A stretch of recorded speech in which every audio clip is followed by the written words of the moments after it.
First വരുന്നത് semi സിൽക്കിൻ്റെ ഫാബ്രിക്കാണ്. Dark ബ്ലൂവിൻ്റെ shade കേട്ടോ. ഒരു പീക്കോക്കിനേക്കാളും കുറച്ചുകൂടെ ഡാർക്കർ ഷെയ്ഡ് ഡബിൾ ടോൺ വരുന്നുള്ളതുകൊണ്ട് കേട്ടോ. ഇതിനകത്ത് താഴത്തെ ബോർഡറിൻ്റെ ഡിസൈൻ ചെയ്ത് ദുപ്പട്ടയ്ക്കകത്ത് കുഞ്ഞു കുഞ്ഞായിട്ട് ഫ്ലവർ ഡിസൈൻ പോയിട്ടുണ്ട്. സിൽക്കി ഫിനിഷ് ആട്ടോ. നമ്മുടെ സെമി സിൽക്ക് തന്നെ കുറച്ചുകൂടി ഒരു സിൽക്കി ലുക്കുള്ള ഐറ്റം, നല്ല ലെങ്ത് ഉള്ള ഐറ്റം കേട്ടോ. Bottom satin silk, number AL 479, rate 680 രൂപ, 680. ഇത് യെല്ലോ കളർ കേട്ടോ. യെല്ലോടെ തന്നെ കുറച്ച് ഡാർക്കർ ഷെയ്ഡാണ്. ബോട്ടം വരുന്നത് സെയിം കളർ തന്നെയാണ്. റെഫ്യൂസിനോട് വരുന്ന ഐറ്റം കേട്ടോ.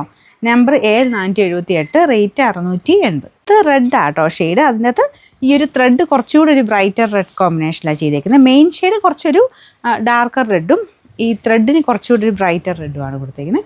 ബാക്കിയെല്ലാം സെയിം പോലെ തന്നെയാണ് കേട്ടോ. ഇതിങ്ങനെ നല്ല തിക്കായിട്ടുള്ളൊരു താഴത്തെ ബോർഡർ ഡിസൈനാണ് വരുന്നത്.